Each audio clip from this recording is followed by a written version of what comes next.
Hello there. So thank you so much for sticking and staying with us. My name is Emefa Akosia Adeti, and as usual, on Wednesday, we take time to discuss relationship issues. But before I go to relationship issues, let me just put a little bit of clarification over there.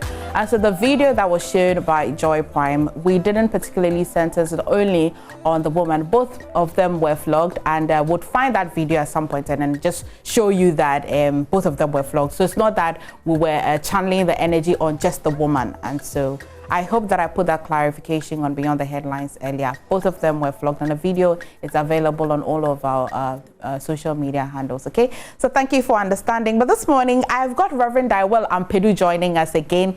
He's a favorite man of the studio and Joy Prime as well. This morning, if you have bought your wedding gown already, if you want to take your measurements for your suit and paid vendors, I mean your makeup artists, your hair, spoken to your bridesmaid and all of that, we're going to ask you, what are the 10 critical things you considered before planning to go and say, I do?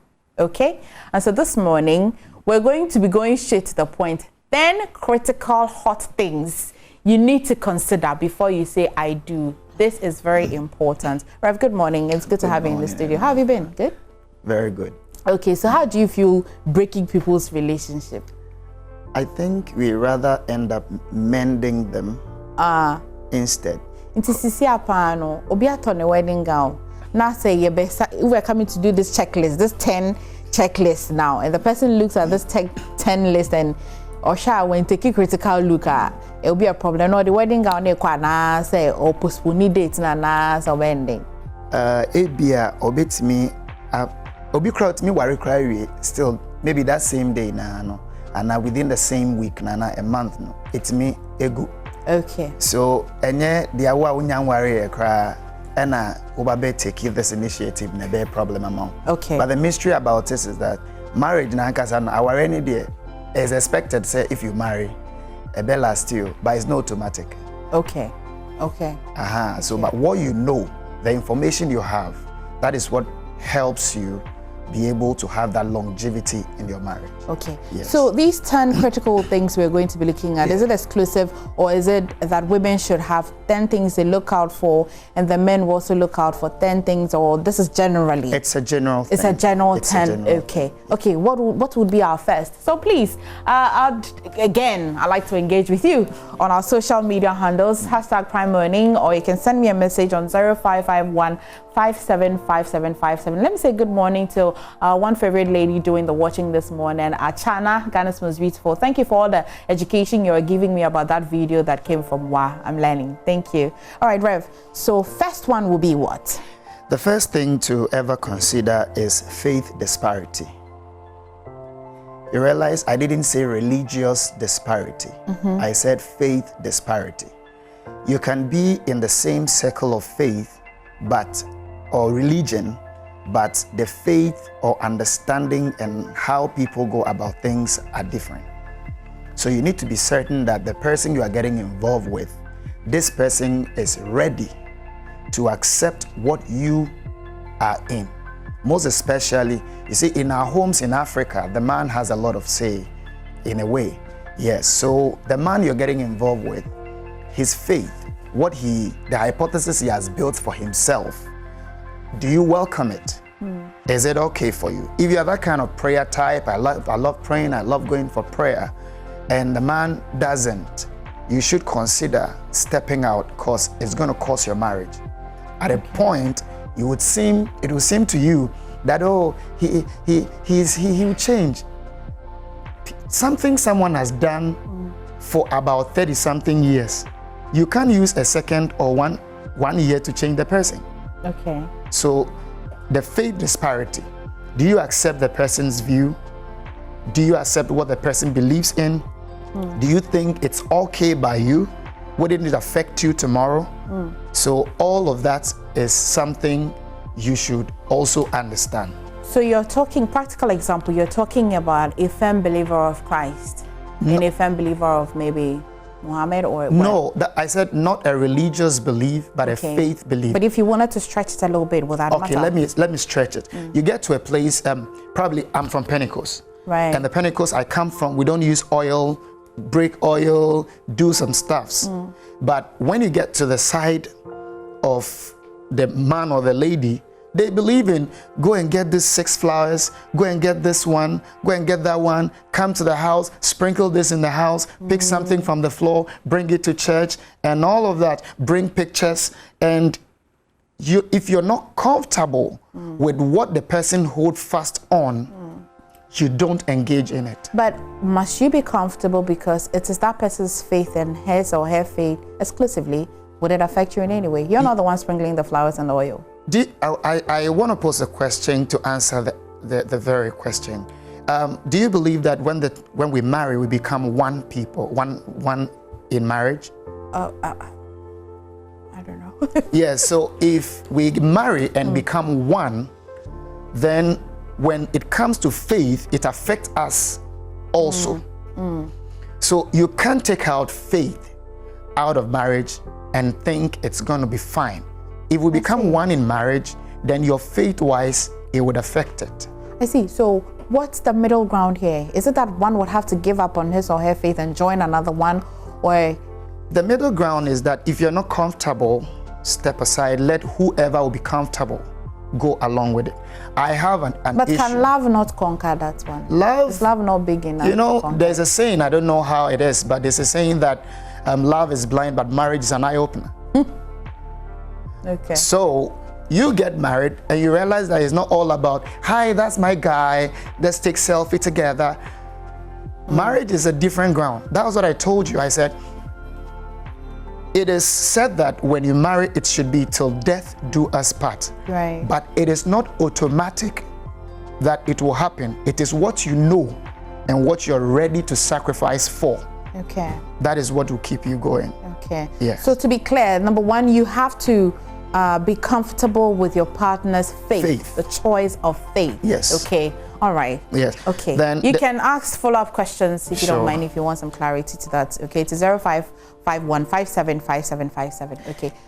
In the religious sector, not in the faith sector, in the religious sector, you know, it's actually not accepted for a Muslim to marry, a Muslim lady to marry a Christian man.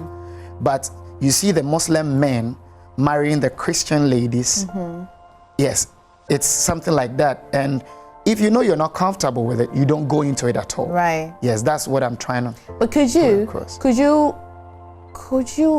I'm concerned about the comfortability, which means that it is okay to do, but you must be comfortable with it.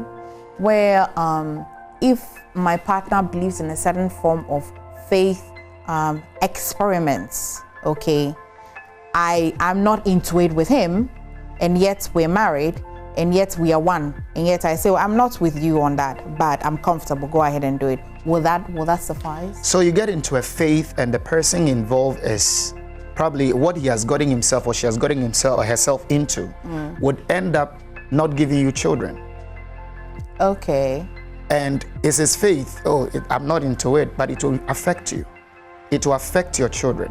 And don't ever forget that whatever faith we hold fast on, we teach it to our kids, even if we can't get our spouses coming along. So often when anybody is getting involved in faith-wise, the target is not necessarily who they are getting involved with, but the ones they will procreate. Okay.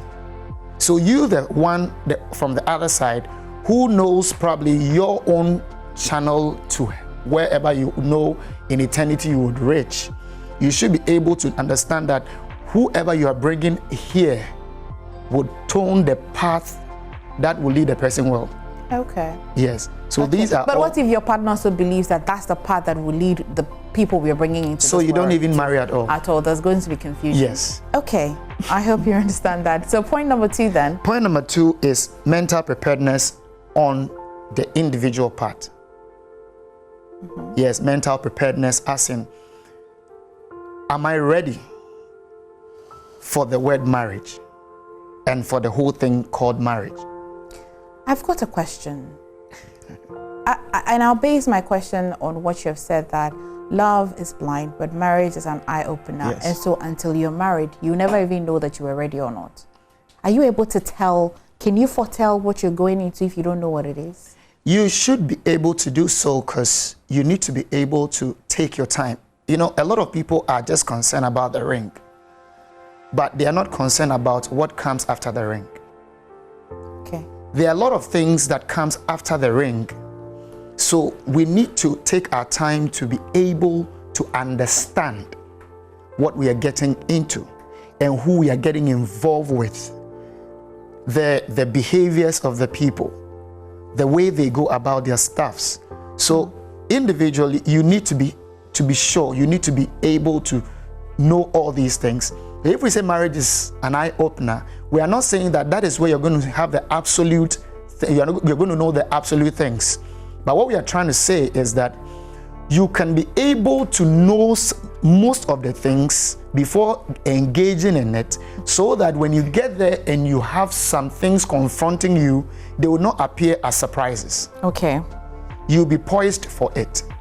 Okay. Yes. So that is what we mean by it being an eye-opener. So you will know it. So when they come, you have a decent guy. I'm going to say some few strange things. So you have a decent guy you love. You have a beautiful lady you love.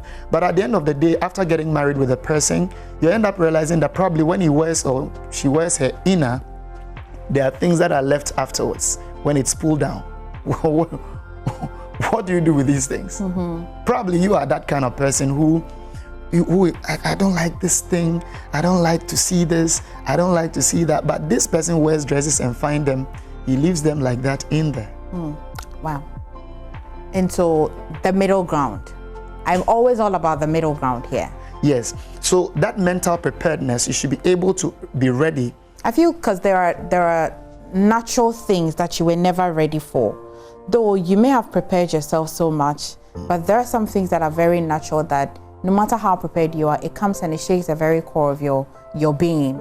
And when that happens, what do you do? What are some of the natural things, probably, if you can be clear about it? I mean, so people, I've heard stories of people getting married to a man or a woman, and by the time, years later, they found that maybe this man is bisexual or like certain things that you never really thought, you know, you never was prepared for. When things like that show up, yes. Oh no, and then but my own issue is, that is what I'm saying. If I say I know MFA, I think I would be wrong if I say I know MFA. Okay. But it would take a while. I need to relate with you for some time. And not just relating with you from the point of we meeting and talking and asking ourselves questions. I need to do thorough background check on you. Okay. Without your notice. You will tell me what you want to tell me, but I have to get to know the things I have to know, not from you. Okay. That is what is going to help. Because if you end up becoming a bisexual, probably the person is, I don't know, but I don't stand for that, but I don't want to use your platform to say all of that. Okay. Yeah, so it's my own reservation. I don't want to use your platform to say that because I don't know your stand. So I just want to stand on the fact that if you have strange things coming up, they could be coming up because you didn't take your time to probably do the thorough study about the person. Okay. And so you attest to the fact that people can know people well enough so that they are not surprised at some point in their life. Okay, let's go to the third point then. The third point is the mental preparedness for the other party, the one you're getting involved So after you have thought for yourself, you have to take time to think for the other person. Yes, not to think for the person, but you should be sure the person is also ready. Okay. You know, some people are not really ready for marriage. I know one person. Some people are not really ready for marriage. So let's assume you get to a home or a family and this person, you know, emotional abnormalities, so they get involved with these themselves and a pregnancy surfaces. And when the pregnancy comes up, so they say, okay, if you know, you think you're a man enough, that's why you did that. So we'll marry for you. And then that's it. But the person is not mentally prepared. But is prepared to make babies. He's not prepared to make babies, but he's prepared to do stuffs. Okay. And shouldn't people be held responsible? Yes. People have suggested that there should be a law that will force men to get married to women they impregnate. I think you know, some at a point, it's not the men who got them pregnant. What about the women also, right, who accepted that they will also lay? Okay. Yeah, so it's a give and take. I'm not sure. Maybe there was an option where, okay, I want to lay with you, but I won't be with you. I want to have a child with you, but like, okay, well, yeah. I think I was watching an interview on one of the platforms. I don't want to talk about that, and I heard Yvonne Nelson made the same statement that you can be. I just don't want to have babies with someone I love. I want to have babies with a friend I don't love. Okay, that's deep though. You understand me? That's deep. I mean, that's deep. For accountability's sake, because love, as you said, blinds you, and you can't be blinded raising a child. No, we don't fall in love from the initial stage. You stand in love. So if you fall in love, you lose your mind. If you stand in love, you know what is happening. And you agree that that's difficult to do. So because of that, she'd rather stay away from that. Like whether she's going to squat in it or stand in it, or she'd rather just stay away. No, it's about getting involved in it with your mind. Okay. And your eyes open. Okay. Don't be swallowed by it. Okay, that was just by the way. So we're still getting prepared for the person. You must be sure the person is also ready. Okay. Yes, you must be sure the person is also ready for marriage. Okay. Yes, some people are not actually ready for marriage at all. And by accident, if they get you pregnant, you think by that you'll get you married. You're going to fall into a mess you were never ready for. Okay. Because they were not ready, they don't even know how to even cater for a wife or a husband. They don't even know the sacrifices to make for a family. They don't even know what in-law involvement is. They don't even know the responsibility of a father or a mother towards the children. Right. They don't have no idea. Yeah. They are in the parenthood, but they don't know parenting. Right. Okay. Yes. Will be a good time to go to the fourth point. Yes. The fourth one is the certainty of you not marrying someone who is someone else's husband or wife. Is this soulmate matter you're talking about? No, I'm talking about the fact that, you see, you get involved with people who come to tell you, being a pastor and a prophet, I have ever been to a church. I called someone and I was ministering to the person. I said, can I talk to you after service? He said, no, you can talk. No, I said, no. What I'm going to talk to you is very sensitive. He said, oh, be open. You can talk. Don't worry. Okay. And I said, okay, if I can talk, then you won't hold me liable for that. She said, yeah, I'm fine. I said, you're married to someone else's, two people's husband. She's married to two people's husband. Two ladies' husband. So the man is married to three women or what? Yeah, so she adding up is three. Three. Okay. When he gained interest in the woman, he sent the two out to live elsewhere. Okay. And then left the pictures on the wall. And when he brought in the third lady, he told the third lady that because he's not married and he's not having anyone in their life, the sisters and their children, he uses this to console himself. So by that, the lady believed, never met them. So they went on, did the engagement, the blessing, and everything by going to take friends who purport to be his family. Okay, so wait, did they do this on an island? No. Where were these? How far did he send the two women away? And were these two women living together? Okay, I'm sorry, it's a prophecy. So. The two women actually understand because they understand. This is a man who wants polygamy. Yes. And so was married to two at a time. Okay. And this one coming in, he intended to play on the intelligence of the person. Okay. And because of, well, I'm in love and some sort of, let me use the word negligence and all of that, not really taking time to know he has money, he has this, the man is well-to-do, so I just want to get in. If I get involved, I have a promising future. And so she got involved, and later, after everything, the time was due for the two people to come back. And by then, this one too was pregnant, and I think full-grown, was about delivering. What would you do? And now she's the third wife. Okay, so that's the 4th point. We'll go for a quick break. When we come back, we'll continue.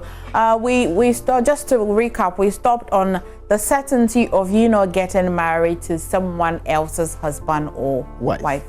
Okay, do stay. We'll be back shortly.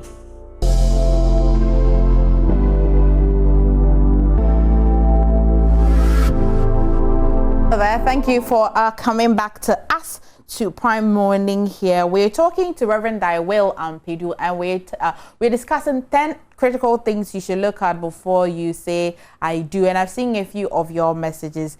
We stopped on the 4th point, okay?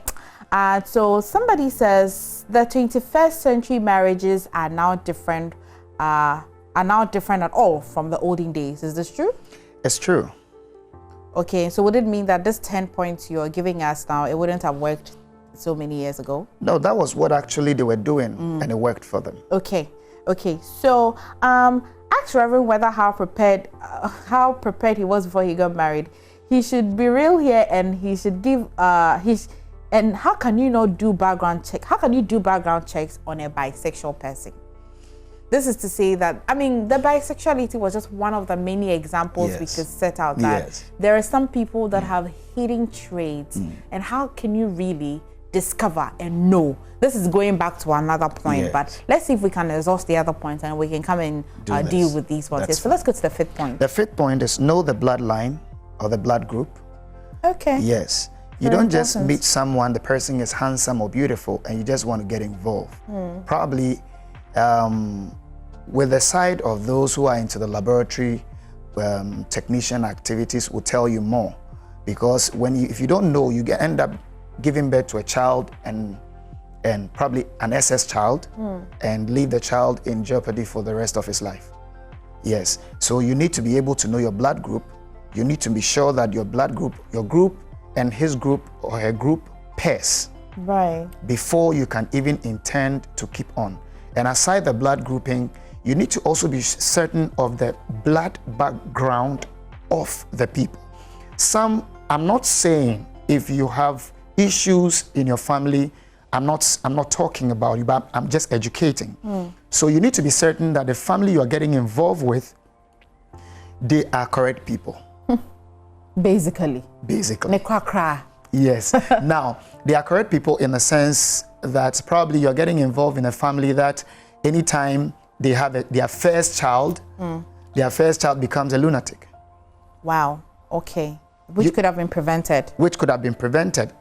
Probably it might not be prevented. Your best thing to do is to just step aside if you're not ready for such a child. Okay. Now, I'm not also on autism families. No, they didn't prepare for it. They didn't call for it. I mean, they're the ones that no matter how much you check, I mean, it's not about the genetics. Yes. Science is not being able to prove what is causing it. That's not what I think the Reverend is talking about. So, we're talking about the preventable ones. That's right. Okay. So there are some families who have done things, and it has incurred some sort of consequences on them. Are you talking spirituality here now? Oh, yes, of course. Okay.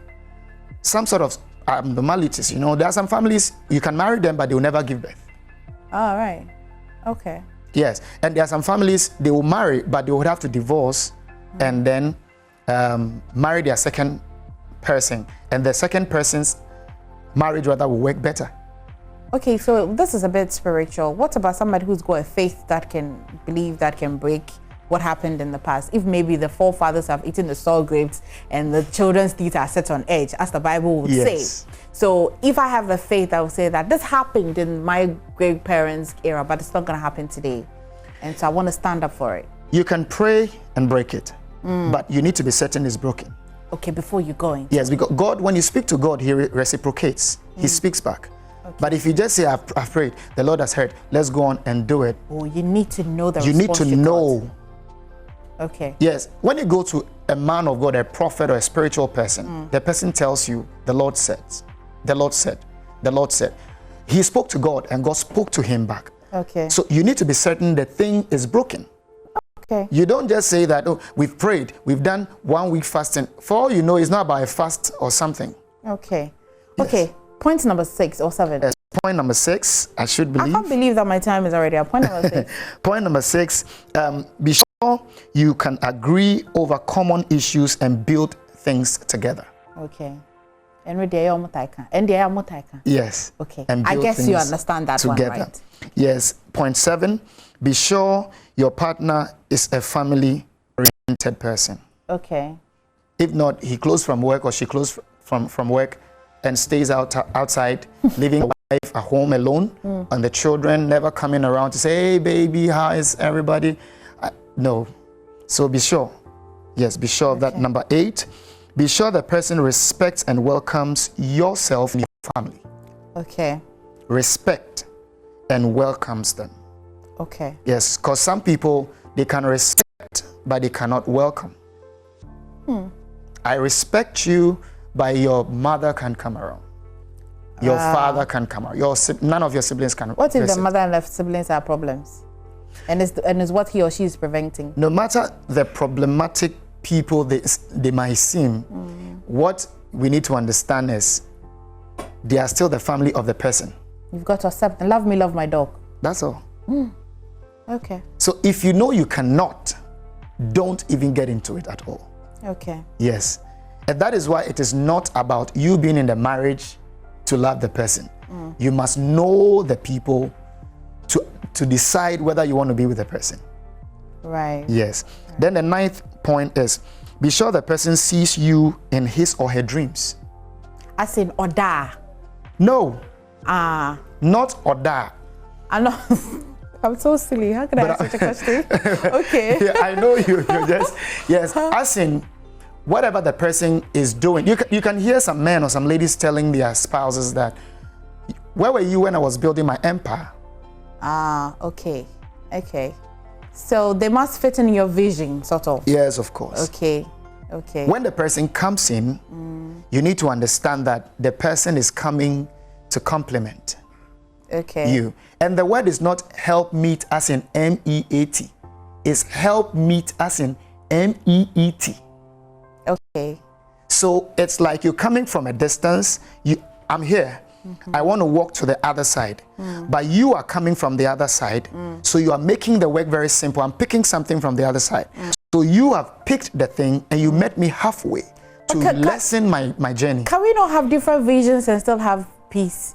Like, say you want to be a pastor, I want to, no, I mean, overall, can we not have separate visions? No, it's not about you probably varying into the person's absolute vision. You must. But I'm talking about the fact that you must understand that this man or this woman, I accept the person into my world. Okay. Yes, okay. Into my world. Now, you know, we are pastors. I've been a pastor for 19 years. Wow. Okay, so I understand what it means, and I've been confronted with a lot of issues. Like my husband or my wife is telling me that you can't tell me what to do with my money. Just on vision. On count. I'm saying anyway, the 10th point. The 10th thing is, be sure your partner wants this marriage and would want to go every good heights to have the marriage work. Okay. Some people actually want the marriage, but they are not ready to go to the heights to make it work. Every marriage you see beautiful has a problem.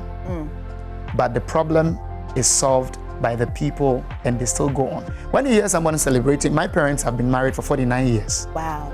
And I think next year they'll be 50 years in marriage. And it doesn't mean probably my father was not problematic or my mother in a way wasn't. But it's about what they were ready to fight together, to let go of, to overcome. And that has become my hallmark also in my marriage. So I'll be 9 years December. Oh, wow. That's nice. Say hello to your wife quickly. Yeah, my new love, Kafui Ampedu Boating, my lovely wife, the mother of my 3 kids. I want to say thank you. God bless you. All right, so I hope that you've learned a thing or two. This one was like straightforward, non-negotiable, okay? And if you missed it, the link is available on Facebook. You can listen and learn a thing for you too before you say I do. Thank you so much, Trevor. Always a pleasure having you. This one was partial like that anyway. It's nice. Do have a good one. I did this with KMJ. We'll see you tomorrow. Do stay tuned. There's more on Joy Prime Television.